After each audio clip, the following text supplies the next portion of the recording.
Israel's military has started moving Palestinian civilians out of Rafah in southern Gaza ahead of an expected ground invasion there. For more, let's bring in our global affairs editor, John Lyons. Hey there, John. So what do we know? Well, Ros, it looks like this is the beginning of the ground invasion that the world has been talking about. The Israeli army is saying that they are now moving civilians from the eastern part of Rafah to a new humanitarian area near around Al-Mawasi, and they're saying that they are making phone calls, they're conveying it through flyers, SMS messages, phone calls, media broadcasts in Arabic.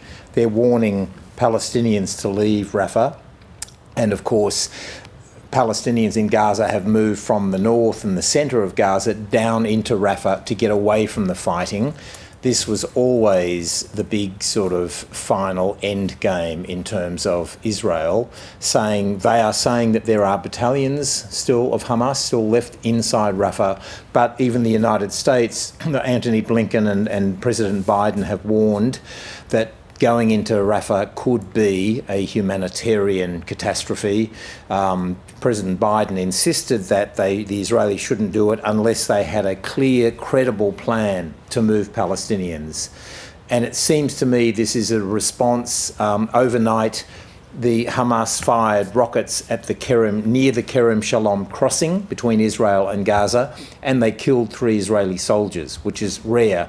Most days, Israeli soldiers aren't killed.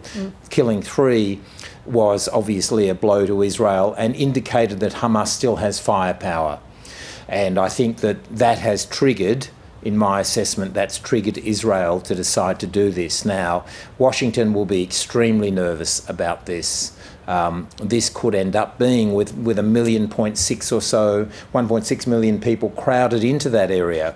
We know Gaza is half the size of Canberra, so if you then herd 1.6 million people into a tiny part of Canberra, and then you begin a ground invasion into there, you can see the dangers involved. Well, where are these people going to go? Well, Israel is talking about this new humanitarian area.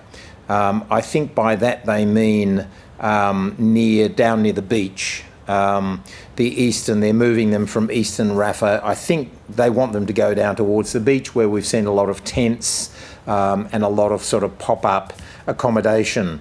That seems to be what the Israelis are talking about. They're not going into too much detail, but it's a real challenge for them to move these people out of there. They've already been bombing Rafah in the last few days anyway, but this indicates that it's about to seriously escalate. I'll just go through why they're doing this, why they believe that there are still Hamas battalions there.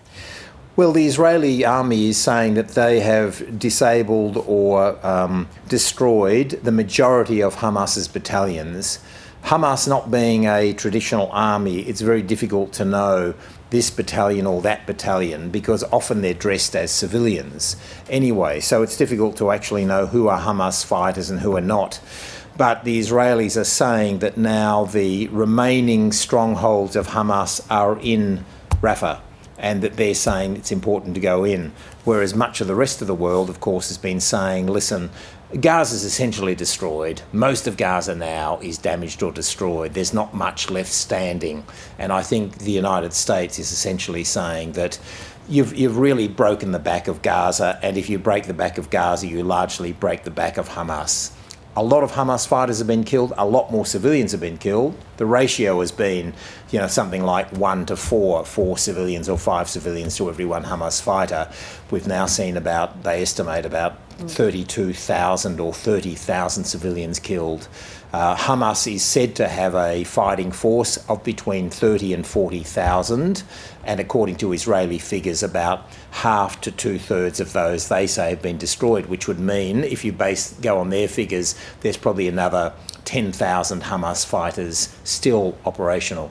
And this action would blow any possible ceasefire out of the water. That's right. That was already in trouble overnight because Israel has closed down the operations of Al Jazeera inside Israel, has in the last few hours raided the office in Jerusalem of Al Jazeera.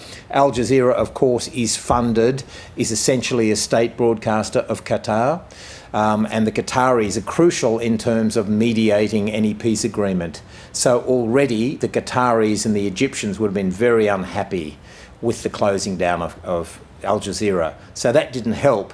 Now this essentially, if this goes ahead, this ground offensive, and it looks like Israel is preparing to do so seriously now, then that certainly means that a prospect of a ceasefire is unlikely. When you say this could be the end game of the war, what could happen? Well, Israel would say, if they go into Gaza, what they would say, the Israeli army, is if we go in there and we essentially destroy the remaining parts of Hamas's military machine, the war's over.